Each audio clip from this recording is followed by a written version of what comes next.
नमस्कार, मी धनंजय सानप. ॲग्रोवनच्या लहरी हवा या सेगमेंटमधून आपण मागच्या 1 महिन्यापासून हवामान अभ्यासक अभिजित घोरपडे यांच्याकडून मान्सूनच्या प्रवासाबद्दल, मान्सूनच्या गोष्टींबद्दल जाणून घेतोय. घोरपडे सर, तुमचं खूप खूप स्वागत आहे ॲग्रोवनच्या या प्लॅटफॉर्मवर. सर, अर्थात पहिला प्रश्न तोच आहे की हवामानाचा अंदाज सांगताना नेमकी त्याची पद्धत काय असते? हवामानाचा अंदाज सांगितला जातो, पण बऱ्याचदा असं होतं की सांगतायत एक आणि होतंय दुसरं. म्हणजे पाऊस सांगितला की ऊन पडतोय. खरं तर हवामानाचा अंदाज किंवा पावसाचा अंदाज जर नेमकेपणाने सांगायचं झालं त्याच्या वेगवेगळ्या पद्धती आहेत. म्हणजे आपण अंदाज जो दिला जातो तो जर आपल्याला वाचता आला, तो जर आपल्याला डिकोड करता आला, म्हणजे आपल्याला समजला, तर नेमकेपणाने आपल्याला तो अंदाज कसा असणार आहे हे कळतं आणि त्याच्यानुसार मग पाऊस असण्याची शक्यता असते. वेगवेगळ्या पद्धतीने अंदाज दिला जातो. एक म्हणजे एक दीर्घकालीन अंदाज असतो, म्हणजे जो मान्सूनचा अंदाज दिला जातो, मान्सूनच्या काळातल्या पावसाचा, ह्याला सीझनल फोरकास्ट असं म्हणतात, की संपूर्ण 4 महिन्यांमध्ये काय घडणार आहे तो एक अंदाज. त्याच्यानंतरचा अंदाज असतो हा मीडियम टर्म, ज्याला साधारण 15-1 दिवसांनंतर काय सिच्युएशन असेल तशा प्रकारचा. आणि नंतर शॉर्ट टर्म, म्हणजे अगदीच पुढच्या 4-5 दिवसांमध्ये काय घडणार आहे, पुढच्या 48 तासांमध्ये काय घडणार आहे हा. आणि आता अलीकडे असंही सुरू झालं की नाऊकास्ट, म्हणजे आत्ता जर आपण आहोत तर आत्ता विशिष्ट ठिकाणी, अमुक शहरांमध्ये, अमुक ठिकाणी ढगांची स्थिती काय आहे, पावसाची स्थिती कशी असेल, पाऊस पडेल का नाही, परत तापमान कसं असेल, उष्णतेची लाटाची परिस्थिती कशी असेल, असा वेगवेगळ्या टप्प्यात अंदाज दिला जातो. आणि हा जो प्रश्न आहे की आपल्याला अंदाज आणि प्रत्यक्ष घडणं याच्यामध्ये तफावत दिसते. अर्थातच वेधशाळा असेल किंवा इतर हवामानाचे विभाग असतील, त्याच्यामध्ये जो अंदाज दिला जातो तो काही 100% बरोबर असतं अजिबात नाही. पण तो आपण जसं मानतो की हा अंदाज पूर्ण चुकतो असं पण नसतं. बऱ्याचदा आपल्याला समजा जर मान्सूनचा अंदाज दिला असेल, सीझनल अंदाज दिला असेल की चांगला पाऊस पडणार आहे, आणि आपल्या भागामध्ये जर खंड पडला तर आपण म्हणतो अरे चांगल्या पावसाचा अंदाज आहे, माझ्या इथं खंड पडला. त्याच्यामुळं जर मला आत्ता काय घडतंय याच्यासाठीचा बघायचा असेल अंदाज, तर त्यांनी मीडियम टर्मचा काय अंदाज दिलेला आहे तो बघायला लागेल 15 दिवसांमधला, किंवा आता लेटेस्ट अंदाज काय दिला आहे असा. हा झाला एक प्रकार. दुसरा असा की हा संपूर्ण भारतासाठी अंदाज आहे, जो सीझनल म्हणतो आपण, तो संपूर्ण मान्सूनचा आहे तो. म्हणजे समजा आता पहिल्या टप्प्यामध्ये जो होता, नंतर तो आणखीन वाढवला, 106% संपूर्ण भारतामध्ये पाऊस पडेल, पण तो संपूर्ण भारतात पडणार आहे. मी ज्या जिल्ह्यात राहतो, मी ज्या तालुक्यात राहतो, मी ज्या राज्यामध्ये राहतो, तिथं सगळीकडेच 106 असणार आहे असं नाही. कुठं कमी असेल, कुठं जास्त असेल, त्या सगळ्याची गोळाबेरीज म्हणून 106%. त्याच्यामुळं तो संपूर्ण भारताचा अंदाज हा भारतासाठी लागू आहे, भारताच्या संपूर्ण वेगळ्या प्रदेशांसाठी लागू आहे. किंवा पुन्हा त्यांनी आणखीन 4 रिजन केलेले आहेत की central India, peninsular India, north west, north east यांच्यासाठी दिलेलं आहे. पण त्याच्यामध्ये महाराष्ट्राच्या एका तालुक्यात माझं जर गाव असेल तर ते 106% माझ्या गावाला पण लागू होईल असं नाही. बऱ्याचदा शेतकऱ्यांचं काय होतं की तुम्ही 106% किंवा अति जोरदार पाऊस, उदाहरणार्थ तुम्ही परभणी जिल्ह्यात अति जोरदार पाऊस सांगितलाय, पण आमच्याकडे तर चक्क ऊनच पडले, असं बऱ्याचशा शेतकऱ्यांचे प्रश्न असतात. बरोबर. हा एकूण सीझनल फोरकास्टवर जर आपण बघितलं, संपूर्ण मान्सूनचा जर अंदाज दिला, त्याच्यात मी माझ्या गावाला, माझ्या तालुक्याला, जिल्ह्याला जर रिलेट केलं तर ते तसं नाही होणार. पण समजा तुमच्या भागासाठी दिलाय तर मात्र मग तो हे व्हायला पाहिजे, लागू व्हायला पाहिजे, तसं घडायला पाहिजे. पण त्याच्यात पण एक अशी असते की तुम्ही जर आपल्याकडचे जिल्हे बघितले तर जिल्हे तसे मोठे आहेत. बरोबर. आणि जिल्ह्यांमध्ये विशेषतः समजा मराठवाड्याचं एक वेळ ठीक आहे, पण तुम्ही कोकणामध्ये आला, पश्चिम महाराष्ट्राकडे आला, तर होतं असं की इथं डोंगर रांगा जास्त आहेत. त्याच्यामुळं एकच जिल्हा, आपण समजा सातारा जिल्ह्याचं उदाहरण घेतलं तर सातारा जिल्ह्यामध्ये एकीकडे महाबळेश्वर आहे की जिथे जवळजवळ 5,500 5,600 मिलीमीटर पाऊस पडतो, आणि त्याच सातारा जिल्ह्यामध्ये तुमच्याकडे माण तालुका आहे, दहिवडीसारखं ठिकाण आहे, तिथे 400-450 मिलीमीटर एवढाच पाऊस पडतो. म्हणजे 400-450 ते 5,500 मिलीमीटर एकच जिल्ह्यात आहे. त्यामुळे समजा सातारा जिल्ह्यासाठी जर अंदाज दिला तर तो मानसाठी आहे का महाबळेश्वरसाठी आहे, अशा बारकाईने त्या सगळ्या गोष्टी दिल्या गेल्या पाहिजेत. आणि आपण सुद्धा समजून घेताना तसं समजून घेतलं तर आपल्याला त्याच्यातली तफावत कळेल. म्हणजे नुसतीच टीका करून मला फरक पडतोय का शेतकरी म्हणून किंवा मी एंड युजर म्हणून, तर नाही. मी जर ते समजून घ्यायचा प्रयत्न केला आणि हवामान विभागाने सुद्धा ते तशा पद्धतीने द्यायचा प्रयत्न केला, हे जर असं एक्सप्लेन करून किंवा व्यवस्थितपणे की या भागासाठी, या तालुक्यासाठी, अर्थात ते द्यायला त्यांना पण मर्यादा आहेत. आपण जितका लोकल लेवलला जातो, समजा तालुक्याच्या पातळीवर अंदाज द्यायचा आहे, आणखीन गावाच्या पातळीवर द्यायचं आहे, तर ते खूप अवघड काम असतं. त्यासाठी भयंकर यंत्रणा लागते, तुम्हाला खूप नोंदी लागतात, तुम्हाला तशा प्रकारची मॉडेल रन करावी लागतात आणि ती गुंतागुंतीची सगळी प्रक्रिया असते. त्याच्यामुळे ते लगेच आत्ता शक्य का तर नाही, फार तर जिल्ह्याचा देऊ शकतो, पण जिल्ह्याचा दिल्यावर एकीकडे महाबळेश्वर आहे, दुसरीकडे माण आहे, मग तुम्ही कुठल्या याचा देताय? अशा काही प्रश्न आहेत, समस्या आहेत, त्याच्यामुळं हे घडतंय आणि मग निश्चितपणे लोकांमध्ये कन्फ्युजन असतं. हवामानाचा अंदाज सांगताना काय काय घटकांचा विचार केला जातो? म्हणजे हवामान कसं ठरवलं जातं की आमच्याकडे आज पाऊस पडणार आहे आणि पुढचं सांगतायत ना, म्हणजे एक प्रकारे भविष्याचाच तो अंदाज असतो. तर ते नेमकं त्याच्यासाठीचे कोणकोणते निसर्गातील घटक त्याचा अभ्यास केला जातो किंवा ग्राह्य धरले जातात? आता मान्सून जो आहे, म्हणजे भारताचं वैशिष्ट्य मान्सून जे आहे, मोसमी वारा, आणि तो भरपूर प्रमाणात पाऊस घेऊन येतो आपल्याकडे. हे ठरवताना बऱ्याचदा आपल्याकडं अनेकांना असं वाटतं की माझ्या इकडे काहीतरी घडतंय, मग त्याच्यावरून मी पाऊस सांगू शकतो की असा पाऊस पडणार, तसा पाऊस पडणार. पण हे थोडंसं अर्धसत्य आहे. खरं जर मान्सूनचा विचार केला तर मान्सून हा ग्लोबल फेनॉमेन आहे, जागतिक घटक आहे. म्हणजे मान्सून तुमचा जर त्याच्या काळातला पाऊस चांगला असेल किंवा नसेल तर संपूर्ण जगाच्या हवामानावर त्याचा परिणाम होत असतो आणि जगाच्या हवामानाचा परिणाम मान्सूनवर होत असतो. आता सर्वसाधारणपणे सांगायचं झालं तर आपल्याकडे 8 घटक मान्सूनचा अंदाज देण्यासाठी वापरले जातात. हे सगळे भारतातले आहेत का तर नाही. काही पॅसिफिक ओशनमध्ये तिथल्या काही भागातल्या पाण्याचं तापमान कसं आहे, अटलांटिक ओशनमध्ये काय घडतं आहे, परत युरेशिया, आशिया या भागात तापमानाची काय स्थिती आहे, बर्फाची स्थिती उत्तर गोलार्धात काय आहे, असे सगळे जे घटक आहेत ते घटक लक्षात घेऊन तो अंदाज दिला जातो. म्हणजे हे सगळे जागतिक घटक आहेत. बरोबर. कारण मान्सूनचा जो वारा आहे तो आपल्याकडे येतो, तो हा भारत टू भारत नाहीये, भारतातून भारतात गेला, या भागातून त्या भागात असा नाहीये. तो येतो विषुववृत्त ओलांडून दक्षिण गोलार्धातून, तिथून त्याचा प्रवास सुरू होतो. म्हणजे मादागास्कर वगैरे जो आहे एरिया, आफ्रिकेच्या बाजूला जे बेट आहे मादागास्कर, त्या लेवलला त्या ठिकाणी हाय प्रेशर एरिया तयार होत असतो. मस्केरिन हाय म्हणून तिथं एक एरिया आहे किंवा तिथं एक हवामानाच्या दृष्टीने एक घटक आहे. तिथून त्याचा सगळा प्रवास सुरू होतो आणि तो भारतात येतो. जवळजवळ जर आपण डिस्टन्स बघितलं त्याचं एरियल डिस्टन्स, तर जवळजवळ 4,500 किलोमीटर डिस्टन्स आहे. बापरे. एवढा प्रवास करून तो येतो. त्याच्यामुळे मग हिंदी महासागरावर काय परिस्थिती आहे, इतर ओशन्सवर काय परिस्थिती आहे, जगाच्या इतर कॉन्टिनेंटमध्ये तिथं हवामान कसं आहे, ह्या सगळ्या गोष्टी मिळून मग तो अंदाज दिला जातो. या दृष्टीनं तो अंदाज आपल्याला मिळतो. आता हे झालं संपूर्ण मान्सूनच्या अंदाजाबद्दलचं. मान्सूनचा अंदाज द्यायचा तुम्हाला, सिजनल अंदाज द्यायचा तर अशा प्रकारे, आणि तो पण काय ओव्हरऑल आहे. तो असा नेमकेपणे नाही की महाराष्ट्रात किती, महाराष्ट्रातल्या पुणे जिल्ह्यात किती, परभणी जिल्ह्यात किती, अकोला जिल्ह्यात किती, असा नाही येतो. तो एकूण भारताचा अंदाज आहे. आता त्याच्यानंतर जो आपल्या दृष्टीने महत्त्वाचा आहे की बाबा 15 दिवसातला अंदाज आहे किंवा पुढच्या 4-5 दिवसातला अंदाज आहे. तर याच्यासाठी वेगवेगळ्या समुद्रांवर आपल्या अवतीभोवती काय परिस्थिती आहे, त्याच्यात अनेकदा आपण हवामान विभागाकडून ऐकतो आपण की लो प्रेशर तयार झाला, कमी दाबाचा पट्टा, कमी दाबाचा पट्टा तयार झाला, किंवा कधी कधी ऐकतो की बाबा सायक्लोनिक सर्क्युलेशन आहे. ह्या टेक्निकल शब्द झाले. पण हवामानाच्या अनुषंगाने समुद्रावर असेल, जमिनीवर असेल, मुख्यतः समुद्रावर जे काही लो प्रेशर तयार होतात, हवेचा कमी दाब तयार होतो, त्याच्या अनुषंगाने कमी दाब झाल्यावर काय होतं, कमी दाब झाला की तिथली हवा वर गेलेली असते म्हणून कमी दाब होतो. हवा जेव्हा वर जाते तेव्हा ती थंड होते आणि पाऊस पडण्याची शक्यता वाढते. म्हणून हे कमी दाब जे असतात ते महत्त्वाचे असतात. आणि कमी दाबाचे पट्टे तयार झाले आणि ते जर आपल्या दिशेने येत राहिले तर मग पाऊस येण्याची शक्यता जास्त. तर या सगळ्या अवतीभोवतीच्या गोष्टी बघून, त्याच्यात अनेक टेक्निकल गोष्टी असतात, त्या खोलात जायला नको, पण सर्वसाधारणपणे हे सगळं पाहून आपल्याला अंदाज दिला जातो. आणि मग काही व्यवस्था अशा असतात की एखाद्या ठिकाणी लो प्रेशर तयार झाला, आपल्या बे ऑफ बेंगॉलमध्ये तयार झाला, अरेबियन सीमध्ये तयार झाला, की त्याचा प्रभाव हा आपल्या भागात कुठपर्यंत आहे.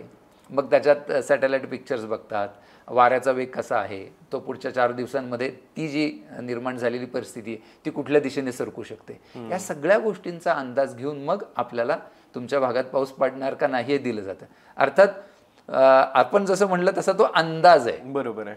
मग ते मी सांगितलं आणि झालं असं होणारच नाही. तर मग त्याला आपण अंदाज म्हणलोच नसतो. ते काय आपण परफेक्ट म्हणलो असतं की हे झालं की उद्या ते होणार. त्यामुळे तो अंदाज आहे, चुकू शकतो, बरोबर येऊ शकतो. फक्त तो चुकण्याची शक्यता जर जास्त झाली किंवा चुकला जास्त वेळा तर मात्र मग लोकांच्या टीकेला सामोरं जावं लागतं आणि तो जर जास्त बरोबर आला तर मात्र मग लोकसुद्धा ते ॲप्रिशिएट करतात. अशी सगळी ती व्यवस्था, यंत्रणा आणि असे सगळे ते घटक. एक मुद्दा असा सुद्धा आहे की शेतकऱ्यांना बऱ्याचदा असा प्रश्न पडतो की सांगितलं जातं ना की आमच्या तालुक्यात किंवा अमुक अमुक एका तालुक्यात किंवा एका ठिकाणी अमुक अमुक मिलीमीटर पाऊस पडलाय किंवा सेंटीमीटर पाऊस पडला असे शब्द प्रयोग केले जातात. तर हे पाऊस नेमका मोजला कसा जातो? बरं, आता हा खूप बेसिक प्रश्न आहे. म्हणजे अनेकांना बरं झाला प्रश्न घेतला, कारण अनेकांना म्हणजे भल्या भल्यांना पाऊस कसा मोजतात हे माहीत नसतं. बरोबर. आपण पाणी कसं मोजतो? लिटरमध्ये मोजतो. लिटरमध्ये मोजतो, पण मग पाऊस दिला जातो सेंटीमीटरमध्ये, मिलीमीटरमध्ये, इंचामध्ये. मग हे असं कसं? लोकांचं हे खूप कन्फ्युजन असतं. ह्याचं साधं सोपं आहे. आम्ही भोवतालच्या वतीनं पाऊस मोजण्याचा उपक्रम चालवतो गेली 5 वर्ष लोकांसाठी. लोकांनी स्वतःच्या ठिकाणी घरातल्या सगळी साहित्य वापरून पर्जन्यव्यापक बनवायचं, त्याचं ट्रेनिंग दिलं जातं. तिथं पण हा प्रश्न येतो. लोक म्हणतात पाणी तर आपण लिटरमध्ये मोजतो आणि मग पाऊस कसा काय सेंटीमीटरमध्ये किंवा मिलीमीटरमध्ये मोजायचं? आता त्याचं असं आहे की पाऊस आपण मोजतो म्हणजे काय करतो? तर साधं सोपं आहे. त्याला काही कुठलं तुम्हाला असं इन्स्ट्रुमेंटच पाहिजे किंवा ते अमुक प्रकारचं मेजरिंग सिलेंडर पाहिजे, तसंच पाहिजे असं काहीही नसतं. ते कशासाठी? तर ते ॲक्युरेसी असावी म्हणून आहे. साधं सोपं, एखाद्या भागावर जर पाऊस पडला आणि तिथलं पाणी आपण कुठंच जाऊ दिलं नाही, साचलं एखाद्या ठिकाणी, एखाद्या सपाट बुडाच्या भांड्यात साचवलं, तर त्याची उंची किती आहे? त्या कॉलमची पाणी जे जमा झालंय त्या पाण्याची उंची किती आहे ते जर मोजली की तुमचा किती पाऊस पडला हे कळतं. इतकं साधं सोपं. आणि मग तुम्ही उंची कशी मोजणार त्या पाण्याची? पाण्याचा जो कॉलम झाला त्याची उंची कशी मोजणार? तर मिलीमीटर, सेंटीमीटर, इंच ह्याच्यातच मोजणार. तुम्ही व्हॉल्यूम नाही मोजत आहे. मग अनेकदा प्रश्न असा येतो की अरे मग आम्ही समजा छोटं भांडं वापरलं तर मग कमी पाणी येणार, मग चुकणार. तसं होत नाही. तुम्ही कमी जर भांडं वापरलं, छोटा घेरा असलेलं भांडं वापरलं तर पडणारं पाणी पण कमीच पडणार आहे. मोठं वापरलं तर पडणारं पाणी जास्त पडणार आहे. त्याच्यामुळे त्याच्या उंचीत फरक नाही पडत. म्हणून पाऊस जेव्हा आपण मोजतो तेव्हा मिलीमीटर, सेंटीमीटर किंवा इंच, पूर्वी इंच वापरायचे, आता आपली दशमान पद्धती आल्यामुळे मिलीमीटर, सेंटीमीटर असं वापरतात. अशी ती हे आहे आणि हे अनेकांना कळत नाही. त्याच्यामुळे मग गोंधळ निर्माण होतो. म्हणून मग तो जो आमचा भिजूया मोजूया जो उपक्रम आहे भवतालचा, त्याच्यातून अशी पण साक्षरता होते. आणि मग लोकांना आमचं ट्रेनिंगमध्ये, आम्ही ऑनलाईन ट्रेनिंग देतो लोकांना ना, तेव्हा अनेकांचा प्रश्न तोच असतो की लिटर आहे मग तुम्ही मिलीमीटर का सांगताय? पण ते क्लिअर झालं ना की त्यांना पण आनंद होतो की अरे आता मला पावसाची एक गोष्ट कळायला लागली. हवामान विभागाच्या अंदाजाशिवाय स्वयंघोषित असे हवामान तज्ज्ञ सुद्धा गावोगावी आता तयार झालेले आहेत आणि त्यांचा अंदाज ते सांगतायत. तर मूळ मुद्दा काय आहे? हे हवामानाचा अंदाज कशाच्या बेसिसवरती सांगतात? आता ते कशाच्या बेसिसवर सांगतात हे आपल्याला सांगता येणार नाही, पण बऱ्याचदा काही ढोबळ गोष्टी असतात. म्हणजे आपण समजा सर्वसाधारण माणूस सुद्धा इतकी वर्ष पावसाळा उन्हाळा अनुभवत असतो. पाऊस कधी पडतो, कसा पडतो, कसं वारं व्हायला लागल्यावर, कसे ढग आल्यावर, हे सर्वसाधारणपणे माहीत असतं. त्याच्यामुळे त्याचं जर नीटपणे ते बघितलं आणि थोडंसं वेधशाळेच्या गोष्टी, त्यांचे येणारे रिपोर्ट्स हे जर बघितले तर सर्वसामान्य माणूससुद्धा हवामानाचा किंवा विशेषतः पावसाचा अंदाज देऊ शकतो. आणि समजा जरी पावसाचा अंदाज दिला काही नसताना, समजा मी म्हटलं की आज पाऊस पडणार, तर माझा अंदाज 50% बरोबर येणार आहे. कारण शक्यता 2च आहेत, एकतर पाऊस पडणार किंवा पडणार नाही. आणि मी जर थोडासा स्मार्ट असेल तर मी काय करणार? थोडंसं वेधशाळेची वेबसाईट बघणार, ढगांची परिस्थिती काय बघणार, माझा अनुभव असतो, ह्याच्यावरनं मग मी सांगणार मग माझं जे काय सांगितलंय ते घडण्याची शक्यता तुलनेनं जास्त होते आणि मग मी तज्ज्ञ बनतो. पण मला मर्यादा असतात त्या, म्हणजे समजा मला 4 दिवसानंतर काय घडणार आहे, या सगळ्या पावसाच्या हंगामामध्ये काय घडणार आहे हे मला अजिबात सांगता येत नाही जर माझा तसा अभ्यास नसेल तर. म्हणून जर तुम्ही तुमच्या पद्धतीने ढोबळमानाने या सगळ्या गोष्टी बघितल्या तरी सुद्धा तुम्ही स्वयंघोषित तज्ज्ञ नक्कीच होऊ शकता. आणि मग तुम्हाला मी सांगितलं आणि एखादा म्हटला की ह्यांचं बरोबर येतंय, तर मग लोक सगळे त्यांच्या मागं मग अजून 4 जण म्हणतात मग बरोबर येते, मग बरोबर येते, मी झालो तज्ज्ञ. त्यामुळं मग मी काय करतो, हवामान विभागाला की ज्यांच्याकडून मी हे सगळं डेटा मी घेतो किंवा त्यांच्या सगळ्या वेबसाईट बघतो, ते सगळं मी बाजूला हे करतो आणि मीच स्वयंघोषित तज्ज्ञ बनतो, वेधशाळा बाजूला, की ज्यांच्याकडे प्रचंड मोठी यंत्रणा आहे, सगळ्या मी ज्या नोंदी पावसाच्या कुठून घेतो त्यांच्याकडूनच घेतो. बरोबर आहे. आणि मी माझं म्हणून काहीतरी सांगत असतो. तर असं होत जातं. नेमके ते कशा प्रकारचा हे वापरतात माहीत नाही, पण तुम्हाला जर अंदाज द्यायचा असेल तर तुमच्याकडं पावसाच्या, तापमानाच्या, प्रेशरच्या मोठ्या प्रमाणात नोंदी लागतात. नुसत्या तुमच्या जमिनीवरच्या नोंदी नाही, त्याचं जमिनीवरचं नेटवर्क तर मोठं लागतंच, पण त्याचबरोबर तुम्हाला सॅटेलाईटच्या काही नोंदी लागतात. हवामान विभाग अनेकदा बलून सोडत असतं. तर बलून कशासाठी सोडतात, तर तुम्ही आत्ता या पातळीवर, आत्ता आपण जमिनीजवळ आहोत, पण जसं जसं वर जातो आपण तेव्हा हवेचा दाब कमी होत जातो आणि पाऊस जो पडतो तो काही कुठं खालून नाही पडत ना, तो वरून येतो. मग वर दाब काय आहे, वर तिथं आर्द्रता कशी आहे, ह्या सगळ्या नोंदी सकाळ संध्याकाळ घेतल्या जातात. बलून सोडतात, कारण तिथं जाऊन काही तुम्ही रोज वर जाऊन कशी घेणार नोंद. त्यामुळे बलून मधून ते इन्स्ट्रुमेंट्स असतात, ते सोडले जातात रोज सकाळी संध्याकाळी. हवेचा दाब काय, तिथं आर्द्रता काय, तिथं वारा कुठल्या दिशेने वाहतोय, हे सगळं मॉनिटर केलं जातं आणि मग हे अंदाज दिला जातो. हे मी एकटा स्वयंघोषित हवामान तज्ज्ञ म्हणून हे करतो का, मला हे असतं का तरी ऍक्सेस, अजिबात नसतो. पण मी आपल्या लोकांच्या बरोबर एखादी त्यांची हे पकडायची, नाडी पकडायची बरोबर आणि हे बनायचं, असं होत असावं असं दिसतंय. पण या अंदाजामध्ये दुसरा मूळ मुद्दा असा सुद्धा आहे की हवामान विभागाचा अंदाज चुकतोय, पण या स्वयंघोषित हवामान तज्ञांचा अंदाज बरोबर येतोय असा अनेकांचा दावा आहे. ही गंमत आणि ही भानगड नेमकी काय, मग असं कसं काय होऊ शकतं? अगदी सांगतो. आता काय होतं की यात दोन गोष्टी आहेत. एक तर हवामान विभागाचा अंदाज चुकतो का, तर हवामान विभागाचा अंदाज अनेकदा बरोबर येतो, अनेकदा चुकतो सुद्धा. अंदाज येतो आणि हे जे मान्य करत नाहीत ते थोतांडे, ते भोंदू बाबा आहेत, हे 100% लक्षात घ्यायचं, कारण तो अंदाज आहे.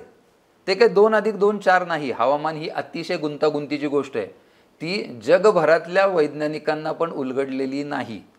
त्यामुळे जे लोक म्हणतात आमचं 100% बरोबर यायचं, पहिल्या त्यांच्या वाक्यावर ठरवायचा हा भोंदू आहे. जो स्वतःच्या उणीवा, जो स्वतःचं हे मान्य करतो की नाही बाबा, हे मला एवढी मर्यादा आहे, किंवा मी अंदाज दिला तर कदाचित तो एखाद्या वेळेस किंवा 5-10%, 15%, 20% चुकू शकतो, हा जे मान्य करतो तो व्यवस्थित ती सगळ्या गोष्ट करतोय, हे एक ढोबळ मानेने सांगायचं. आता दुसरा जो प्रश्न आहे की यांचा बरोबर येतो, यांचा चुकतो, ह्याचा अनालिसिस झालाय का, ह्याचं अनालिसिस होत नाही, ह्याचं विश्लेषण होत नाही. माझा जेव्हा अंदाज बरोबर येतो तो मी मोठमोठ्याने सांगतो, पण माझं जेव्हा चुकतं तेव्हा मी ते बाजूला टाकतो, मी दाबतो, ते हे करतो. आणि लोक सुद्धा बऱ्याचदा, समजा आता माझं नाव झालं, मी काहीतरी लय भारी अंदाज देतो वगैरे, तर मग माझं चांगलंच घेतलं जातं, माझ्या ह्या गोष्टी मग लोक पण दुर्लक्ष करतात. तसं हवामान विभागाचं असं झालंय की त्यांचं नाव असं झालंय की मागच्या काही वर्षांपासून अंदाज चुकतही होते. कारण काय, आपला मान्सून जो आहे ना, हा इतकी गुंतागुंतीची ही सगळी हवामानाचा घटक आहे की त्याचा अंदाज देणं जगभरातल्या वैज्ञानिकांना अवघड जातं. बरोबर, त्याच्यामध्ये आपले सुद्धा वैज्ञानिक येतात. पण जर तुम्हाला ॲक्युरेसीच्या जवळ जायचं असेल तर तुम्हाला हे विज्ञान आणि हे सगळी यंत्रणा, ह्या सगळ्या नोंदी, त्याच्यावर होणारा अभ्यास, याच्यावरच तुम्हाला भरोसा ठेवावा लागेल. ते 100% कधीच बरोबर येणार नाही, पण जवळ जाण्याची शक्यता फक्त त्यांनाच आहे. जे स्वयंघोषित लोक आहेत की ज्यांच्याकडे हे काहीही नाहीये, त्याचा अभ्यास नाहीये, ते कसं काय अंदाज देऊ शकतात. आणि आता तर तुमच्या पूर्वी एक वेळ ठीक होतं, हे आडाखे अमुक पक्षी इथं बसला ते झालं, सर्वसाधारणपणे सगळा जो निसर्ग आहे त्याच्याशी संबंधित सगळे पक्षी असतात किंवा किडे असतात हे, पण तुम्हाला आता अंदाज अगदी नेमका पाहिजे. म्हणजे माझ्या गावावर किंवा माझ्या तालुक्यामध्ये अमुक अमुक काळामध्ये काय होणार आहे एवढं तुम्हाला पाहिजे, कारण तुमचं पीक स्टेकवर आहे. तिथं जर पाऊस पडणार आहे आणि नाही पडला तर तुमचं पीक वाया जाणार आहे. पाऊस नाही पडणार आणि पाऊस पडला, नाही पडणार असा अंदाज असतानाही पाऊस पडला तरी तुमचं पीक वाया जाणार आहे. तुमच्या पाण्याच्या अनेक गरजा आहेत, इरिगेशन सारखं डिपार्टमेंट आहे, त्यांना सगळीकडे पाणी पुरवायचं आहे, त्यांच्या धरणांच्या क्षेत्रात पाऊस नाही पडला. म्हणजे आता काय झालंय, आता ही सगळी गुंतागुंत आहे ही खूप वाढलेली आहे आणि तुमची पाण्याची गरज, पाऊस कधी पडणार कधी नाही पडणार ह्याची गरज ही नेमकी झालेली आहे. त्यामुळे पूर्वीच्या ढोबळ गोष्टींवर आता तुम्हाला विसंबून राहता येणार नाही. बरोबर. ॲज अगेन्स्ट ह्यांचं कसं बरोबर येतं, तर ह्यांचं बरोबर येतं हेच एक मुळात काय मिथ आहे. हां, म्हणजे आता मी जसं मागाशी, आपण जसं मागाशी म्हणालो की पडणार किंवा पडणार नाही, असं जेव्हा मी सांगतो त्यातलं एक तर काहीतरी घडणार आहे, 50% तर बरोबरच येणार आहे. आणि थोडा मी स्मार्ट असेल तर मी त्याच्यात इतर काही गोष्टी भरून आणखीन होतो, मग मी स्वतःला हे म्हणायला लागतो. पण मी प्रामाणिक राहिलं पाहिजे. त्यांचा डेटा वापरून देत असेल तर उत्तम, पण ते मी सांगितलं पाहिजे की मी ह्यांच्या ह्या गोष्टी वापरतोय आणि देतोय, दॅट इज ओके. पण मी जर स्वतःलाच देव बनवायला लागलो तर मात्र लक्षात घ्यायचं की हा भोंदू आहे. बरोबर आहे. कारण सगळी जी यंत्रणा आहे, सगळ्या ज्या डेटा आहे, सगळं जे आता मिळतंय ते आपल्याला फक्त हवामान विभागाकडून मिळते. दुसरी कुठलीही यंत्रणा नाही. आता स्कायमेट सारख्या काही गोष्टी आहेत प्रायव्हेट, त्या करतायत किंवा इतर प्रायव्हेट प्लेयर्स ते पण करतायत. पण हवामान विभागाची जी यंत्रणा आहे, त्या जे काही घेतात तो डेटा, त्या जे काय वापरतात ते सॅटेलाईट, ते जे वापरतात ती मॉडेल्स, त्यांच्याकडे असलेलं सगळं इन्फ्रास्ट्रक्चर, हे भारताच्या संदर्भात तरी इतर कोणाकडेही नाही. बरोबर. त्यामुळे जर तुम्हाला ह्याच्या जवळ जायचं असेल तर हवामान विभागावर हे ठेवावं लागेल. अर्थात हवामान विभागाने थोडंसं, मला त्याच प्रश्नाकडे यायचं आहे की आता तुम्ही जसं म्हणतायत की स्वयंघोषित हवामान तज्ञ हा सगळा डेटा वापरतायत कदाचित, असं आपण गृहीत धरू आणि त्याच्यावरती अनालिसिस करून हवामानाचे अंदाज देत असावेत असं मानूयात. मग हवामानाचे अंदाज देताना ते जर का यांचा डेटा घेऊन देत आहेत आणि ते पण लोकल लेवलला जे अपेक्षित असतं नागरिकांना, म्हणजे मी पुण्यात राहतो तर मला पुण्यात काय पाऊस पडणार आहे की नाही हे अपेक्षित आहे ना, शिवाजीनगरमध्ये पडणार आहे की कोथरूडमध्ये पडणार आहे, तर तशा पद्धतीने शेतकऱ्यांची पण एक अपेक्षा असते की आमच्या गावाचं काय होणार ते सांगा. हवामान विभागाची तुम्ही म्हणताय एवढी मोठी यंत्रणा आहे, तरीही गाव पातळीवरती शेतकऱ्याला अचूक अंदाज देणं हे का शक्य होत नाही? ठीक आहे, अंदाज आहे, त्याला अचूक नाही म्हणायला पाहिजे, पण किमान तो जवळपास येईल किंवा जवळपास जाणारा असा हवामान अंदाज का देऊ शकत नाही हवामान विभाग? बरं, आता पुन्हा ह्याच्यामध्ये मी दोन हे करेल. एक तर आपल्याकडे जो अंदाज दिला जातो, तो अंदाज हा अजूनही गाव पातळीवर नाही हे झालेला, कारण तेवढी यंत्रणा लागते. जसं आपण मगाशी बोललो की त्याच्यासाठी लागणारी यंत्रणा, कारण तुम्ही जेवढं लोकल येता, छोट्या भागावर जेव्हा तुम्ही अंदाज द्यायचा प्रयत्न करता तेव्हा ती खूप गुंतागुंतीचं असतं. मोठ्या क्षेत्रावर असेल तर तुलनेनं सोपं आहे, पण जसं जसं तुम्ही जाता, म्हणजे देशाकडून समजा राज्याकडून जिल्हा, जिल्ह्याकडून तालुका, तालुक्याकडून पंचक्रोशी, मग गाव, हे खूप अवघड होऊन जातं. तेवढी यंत्रणा अजूनही हवामान विभागाकडे पण नाही आहे. बाकी हे स्वयंघोषित तर बाजूलाच ठेवा, त्याचा काय प्रश्नच येत नाही. तर याच्यामध्ये ते आता जिल्ह्याच्या पातळीवर द्यायचा प्रयत्न करतायत. पण जसं आपण मागाशी बोललो की एक जिल्हा जरी म्हटलं तरी त्या जिल्ह्यामध्ये तफावत आहे. एकीकडे जास्त पाऊस आहे आणि दुसरीकडे कोरडा भाग आहे. मग नुसतं एका जिल्ह्यासाठी देऊन चालणार नाही, मग तालुक्यापर्यंत तुम्हाला यावं लागेल, मग नंतर पंचक्रोशीपर्यंत यावं लागेल, असं करावं लागेल. तर ते अजून तरी शक्य होत नाही. हे मान्य केलं पाहिजे आपण सुद्धा आणि हवामान विभागाने सुद्धा. त्याच्याबद्दल काही हे नाही, ती उणीव आहे किंवा ती मर्यादा आहे ती आहे. आता आपण जेव्हा ह्या सगळ्या गोष्टींकडे बघतो, मी एंड युजर आहे, बरोबर, मी एक नागरिक आहे, शेतकरी आहे, सामान्य माणूस आहे. मला तर माझ्या गावात काय होणार, माझ्या शहरात काय होणार हे पाहिजे. तर आता त्याच्या अनुषंगाने काही ठिकाणी प्रयत्न सुरू झालेले आहेत, काय असेल परिस्थिती वगैरे, किंवा ओव्हरऑल तुमच्या भागात कसं असेल. मग आपण त्या अंदाजाच्या आधारावर आपल्यालाही आपला अनुभव असतो, आपल्या आधीच्या पिढ्यांनी आपल्याला काय दिलेलं ज्ञान असतं, त्यांचे अनुभव असतात, ह्याचा उपयोग केला पाहिजे. कारण तुम्ही जर अपेक्षा केली की माझ्या गावात नेमकं काय घडणार आहे सांगा, तर ते आत्ता शक्य नाही आहे. आणि कोण जर असं सांगत असेल की मी सांगतो महाराष्ट्रातल्या सगळ्या गावांचं, तर लक्षात घ्यायचा हा बोंधू बाबा आहे. हां, त्यामुळं आपण आपला एक जो कॉमन सेन्स असतो, आपलं जे परंपरागत ज्ञान असतं, आपल्या वाडवडिलांनी आपल्याला दिलेलं किंवा आपल्याला असलेलं, ते वापरणे आणि हवामान विभागाच्या अंदाजाचा उपयोग करून घेणे. हे आता अजून एक हवामान विभागाने हे केलं पाहिजे, काय सुधारणा केली पाहिजे, ती म्हणजे लोकल लेवलला येणं. ती यंत्रणा वाढवण्याचे काम चालू आहेत, पण ते हळूहळू होणार आहे, ते काही लगेच एका रात्रीत बदलणार नाही. पण दुसरी गोष्ट, आता हे स्वयंघोषित तज्ज्ञ ह्यांच्यावर लोकांचा विश्वास बसतो आणि वेधशाळेवर नसतो. आपण जर वस्तुस्थिती बघितली तर वेधशाळा ही वैज्ञानिक पद्धतीने जे काय आहे ते देते आणि हे तसं नाहीत करत. मग हे का होतं? इथं भाग येतो कम्युनिकेशनचा. तुम्ही लोकांपर्यंत कसे पोहोचता, त्या बाबतीत मात्र सुधारणा करण्याला वाव आहे. ते जर करू शकला हवामान विभाग किंवा ह्या ज्या यंत्रणा, आणि हवामान विभागाला आपल्याला उचलून धरायचं कारण नाही का, कारण त्यांच्याकडे ती यंत्रणा आहे म्हणून आपण त्यांच्यावर भरोसा ठेवतोय. म्हणजे काय आपला हवामान विभागाशी काही हितसंबंध आहेत किंवा काय असं काहीच कारण नाही. पण ती यंत्रणा, मग हवामान विभाग किंवा एखादी प्रायव्हेट यंत्रणा जर उभी राहिली लोकांनी, राज्य शासनाने समजा असं काही उभं केलं किंवा काही 4 कंपन्या एकत्र येऊन त्यांनी उभं केलं असं एवढं मोठं जाळं, तर आपण त्यांच्यावर भरोसा ठेवू. पण आता तसं कुठं नाही, म्हणून आपण हवामान विभाग म्हणतोय.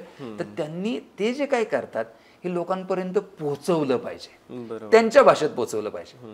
हे जे सो कॉल्ड तज्ज्ञ म्हणतो ना, ते कम्युनिकेशनला चांगले असतात.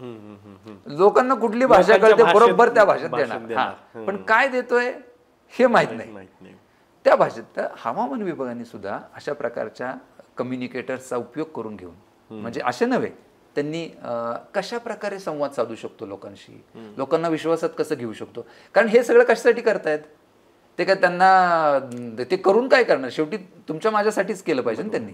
तर मग तुमच्या माझ्यापर्यंत जर त्यांच्या भाषेत पोहोचत नसेल तर मग करून काय उपयोग.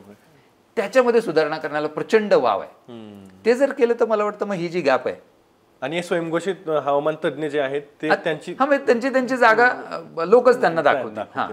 म्हणजे कोणी असं हे देण्याबद्दल काहीच वाद नाही, म्हणजे देऊ नये का हवामान विभागाशिवाय इतर कोणी, जरूर द्यावा. पण त्यांनी हे लोकांना क्लिअर करावं की बाबा माझ्या मर्यादा आहेत, बरोबर आहे, मी यांचा डेटा घेतोय किंवा मी माझ्या ह्या पद्धतीने सांगतोय, हे जाहीर करावं. म्हणजे लोकशाहीमध्ये दुसरं कोणीच बोलायचं नाही असं नाही चालणार, पण तुम्ही ते मग लोकांना क्लिअर केलं पाहिजे. कारण लोक तुमच्यावर विश्वास ठेवतायत, त्याच्यानुसार त्यांची कामं करतायत आणि त्यांचे लॉसेस होत आहेत ना. बरोबर.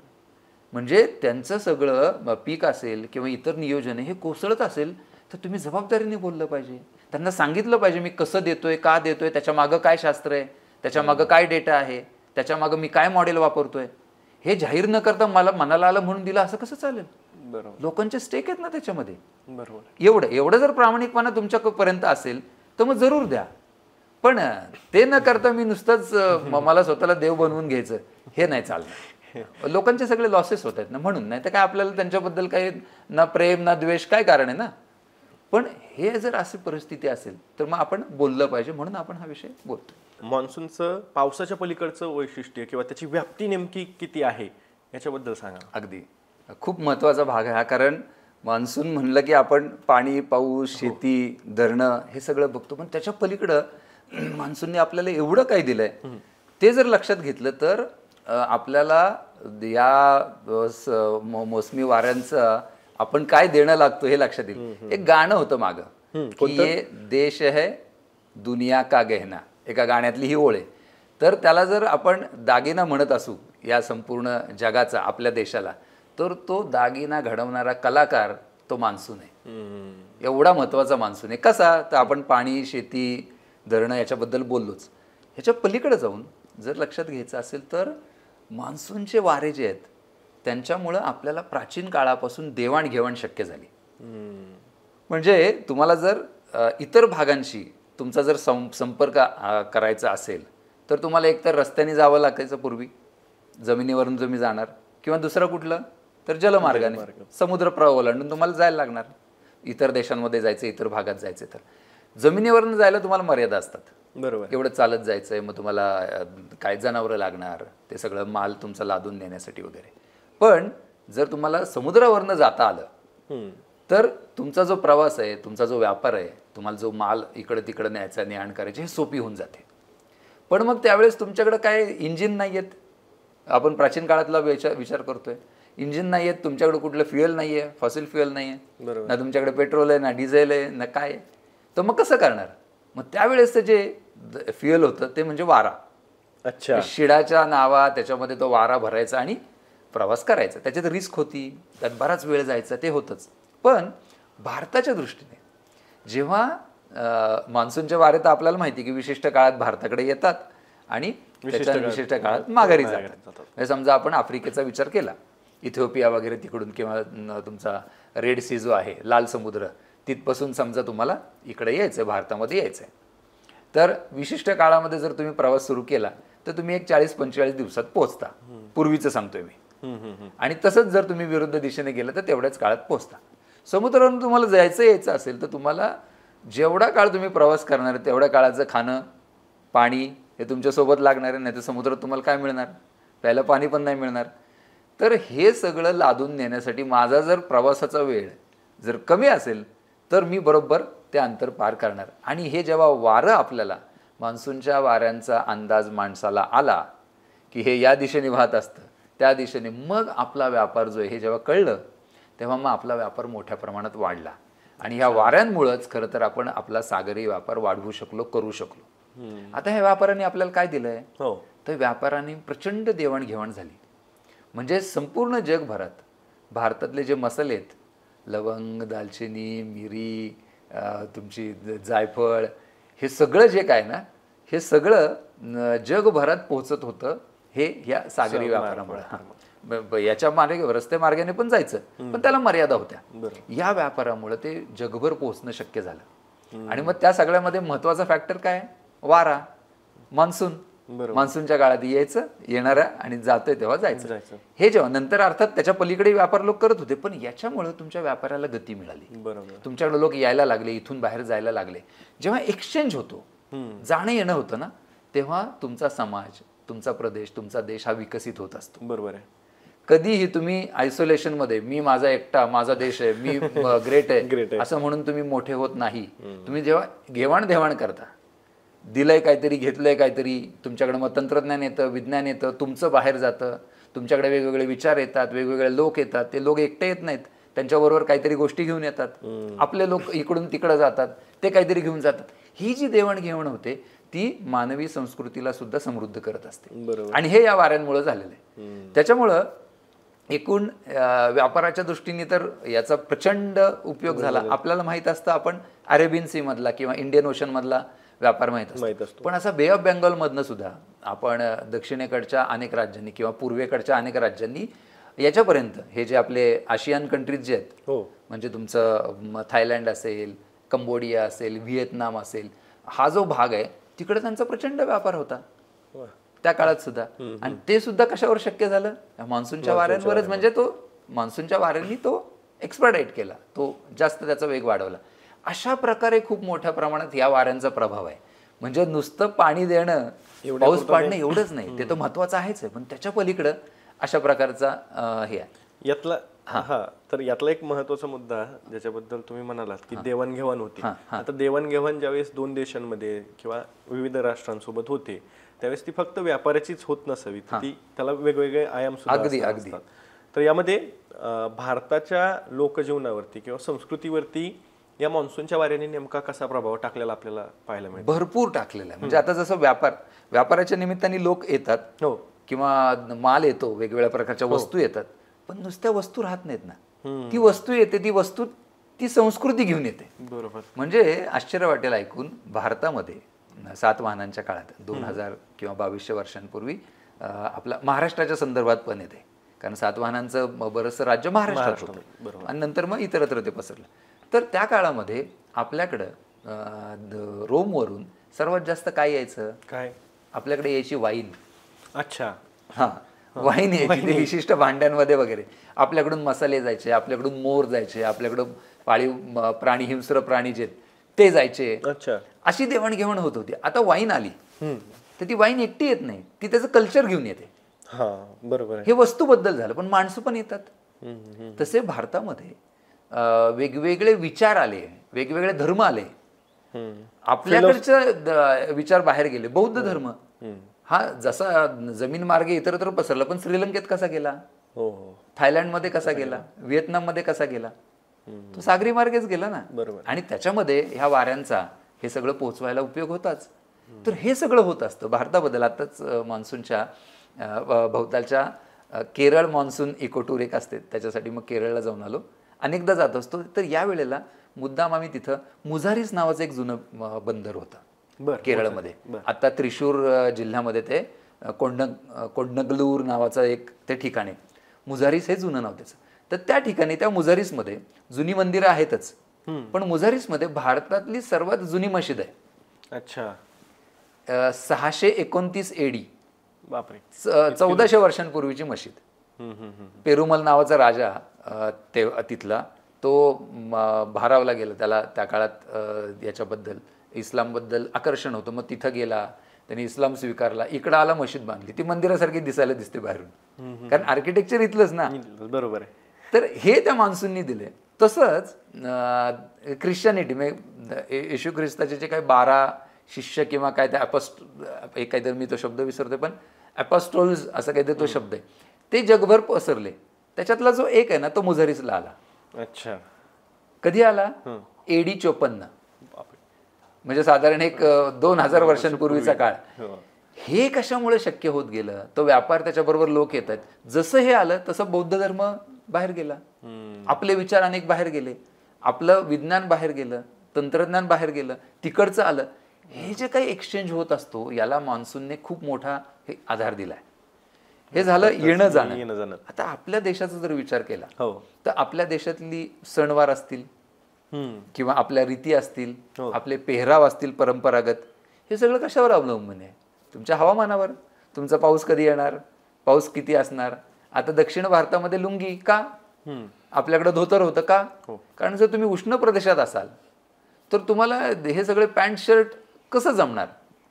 बरोबर. तर हे सगळं आपलं एवढं, आपले सणवार जर नीट त्याचा जर मागोवा घेतला तर आपल्याला लक्षात येतं त्याचा संबंध तुमच्या थेट पावसाशी आहे. म्हणजे पावसाने, तुमच्या मोसमी वाऱ्यांनी आपल्याला पाऊस दिलाच, पण त्याच्या पलीकडे हे जे आपल्याला काही कल्चर दिलेलं आहे ना ते अनबिटेबल आहे, ते अफलातून आहे.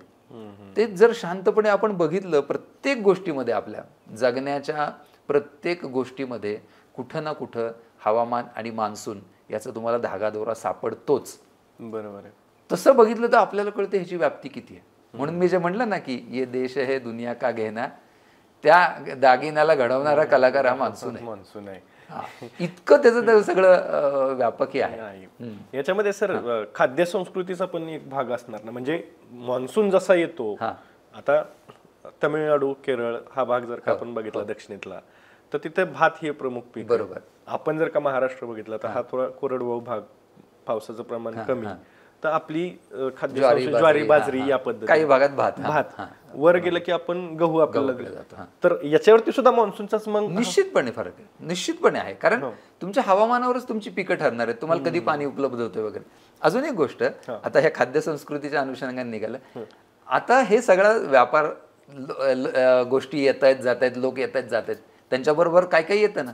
तसं आता आपल्याकडे सांगायचं आश्चर्य, अनेकांना कदाचित माहीत असेल नसेल, आपण उपवासाला जे पदार्थ खातो, उपवासाला काय काय आपल्याकडे खाल्लं जातं? साबुदाणा, खिचडी, बटाटा, शेंगदाणा, ह्या 3 गोष्टी उपवासाला चालतात. मिरची पण चालते. वरई असते, पण वरई आता थोडीशी कमी खाल्ली जाते. वरई आपण क्षणभर बाजूला ठेवू. ह्या ज्या 4 गोष्टी आहेत, बटाटा, साबुदाणा, शेंगदाणा, मिरची, ह्या भारतातल्या नाहीत. अच्छा, या कुठल्या आहेत मग? या सगळ्या दक्षिण अमेरिकन जे हे आहेत, मेक्सिको वगैरे तो जो प्रदेश आहे ना, तिथून या जगभर पसरल्या. त्याच्यामुळं मान्सूनने आपल्याला आणखीन काय दिलं तर हा जो व्यापार आहे ना, त्याच्यामुळे आता जर आपल्या किचन मध्ये बघितलं, स्वयंपाकघरात बघितलं, तर त्या जर वस्तू बघितल्या, पदार्थ सगळे बघितले ना, तर त्याच्यातले जवळजवळ 60-70% का 80% गोष्टी म्हणजे त्या जर बाजूला काढल्या तर आपल्याला खातच काय यायचं नाही. टोमॅटो बाहेरचा आहे, म्हणजे फ्लावर कोबी बाहेरचं आहे. म्हणजे असं जर आपण बघायला लागलो ना, तर हे देवाणघेवाण जी होते ना, त्याने आपला, जसं मी म्हटलं की संस्कृतीवर परिणाम होतो, तसं ह्या खाद्य संस्कृतीवर पण होतो. माणसं आली की त्यांच्यासोबत ते पदार्थ, सगळ्याच गोष्टी, विचार येतात, पद्धती येतात. जलव्यवस्था, आपल्या जलव्यवस्था सुद्धा बाहेरून आल्या, आपल्या गोष्टी बाहेर गेल्या. हा जो एक्सचेंज होतो ना, ही जी घुसळण होते ना, त्याच्यामधून तुम्ही आणखीन पुढे जात असता. तंत्रज्ञान येतं वेगवेगळ्या प्रकारचं. ॲस्ट्रॉनॉमी जी आहे, खगोल जे आहे, हे खगोल, काही गोष्टी आपल्या इथं विकसित झाल्या, काही बाहेर गेल्या, आपल्या काही बाहेरच्या आपल्याकडे आल्या, त्याचा आपल्या विकासाला फायदा झाला. हे जे काही होत असतं हे एक्सचेंजमुळे, आणि त्या एक्सचेंजला कोणी सपोर्ट केलं तर मान्सूनच्या वाऱ्यांनी. अशा पद्धतीने बघितल्यानंतर आपल्याला कळतं मान्सून म्हणजे आपला सगळा मोठा प्रभाव टाकणारा घटक आहे. अशा पद्धतीने खरं तर त्याच्याकडे बघितलं पाहिजे. सर, आता तुम्ही केरळच्या ट्रिपचा उल्लेख केलात, तर त्या ट्रिपमध्ये अजून काय गोष्टी तुम्हाला मान्सून या भागात दिल्यात किंवा देशाला दिल्यात त्या अर्थात, तर असं काय जाणवलं की अरे ह्या गोष्टी ह्या इथेच मला पाहायला मिळत आहेत, इथे एकदा जायला हवं, अशी काही ठिकाणं सांगता येतील? अगदीच, नक्कीच. म्हणजे जेव्हा तुम्ही तिरुअनंतपुरमला जाता, म्हणजे ज्याला त्रिवेंद्रम म्हणतो, केरळची राजधानी, तर तिथं पद्मनाभ स्वामी मंदिर आहे. ते वेगळ्याच गोष्टीसाठी चर्चेत असतं की जगातलं सर्वात श्रीमंत मंदिर, आणि त्याच्या तळघरामध्ये अजून काय काय मोठा साठा आहे नाही वगैरे वगैरे. पण गंमत अशी की एक्सचेंज तिथं आपल्याला बघायला मिळतं. तुम्ही जेव्हा आत जाता तेव्हा तिथं एकतर तिकडच्या सगळ्या मंदिरांवर शिखरावर सर्वात वरती काय असतं, नावेचं चित्र असतं, नावेची शिल्प असतं. हो. स्वाभाविक आहे, कारण समुद्र व्यापार वगैरे त्याचं त्या मंदिरांवर पण आहे. तर तिथं आतमध्ये आम्हाला काही, आता तिथं गेले की सगळे निरीक्षण करणं हाच मुख्यतः भाग असतो. तर त्याच्यामध्ये काही अशी शिल्प आढळली, छोटी होती ती, की त्याच्यामध्ये नावेमध्ये एक शिल्प मला अजूनही डोळ्यासमोर दिसतंय, की नावेमध्ये 2 माणसं आहेत, त्यांनी हात वर जोडलेले आहेत आणि ते असे थोडेसे काय हात जोडून काय प्रार्थना करताय अशा स्वरूपाचं त्यांचं हे आहे. ते फिगर्स आहेत ना, त्या चायनीज आहेत, त्यांच्या मिशे, त्यांच्या दाढी, त्यांचे डोळे. आता चायनीज फिगर्स त्या पद्मनाभ स्वामी मंदिरावर कशा काय आल्या? व्यापाराच्या निमित्ताने लोक येत होते आणि त्यांना जर तुमच्या समाजाशी कनेक्ट व्हायचं असेल तर काय करतो आपण, समाजातलं जिथं कुठं मान्यता आहे त्या गोष्टीला तुम्ही हे करायचं, त्याला दान द्या, किंवा तुमचा कोण राजा असेल, तिथला प्रमुख कोण असेल त्याला काही भेट द्या, म्हणजे तुम्ही त्या समाजाशी एकरूप होता, जोडून जाता, हे बघायला मिळतं. तसंच आम्ही त्याच्याच जवळ, त्या राजाचं नाव मी विसरलो, त्रिवेंद्रमच्या जवळच काही राजवाडे आहेत जुन्या काळातले.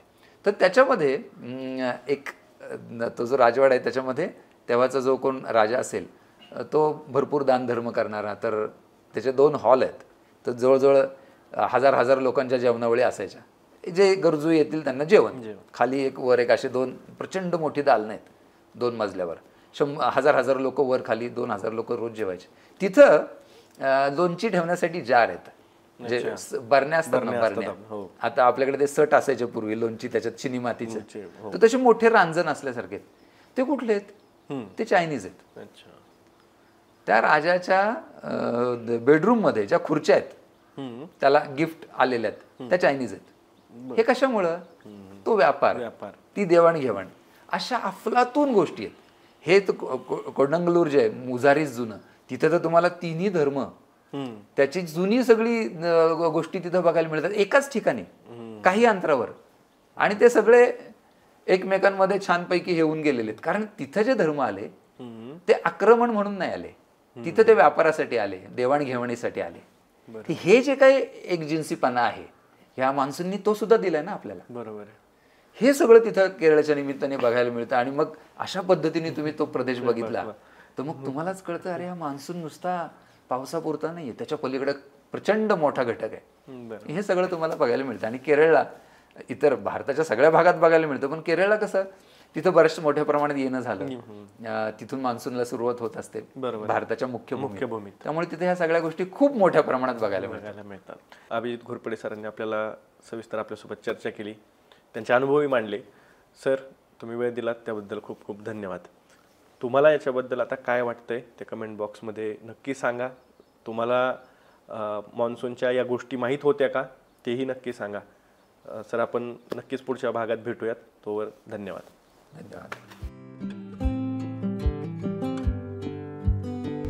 आता isakal.com आहे देशातील नंबर 1 ची मराठी न्यूज वेबसाईट. प्रत्येक अपडेटसाठी isakal.com ला नक्की भेट द्या.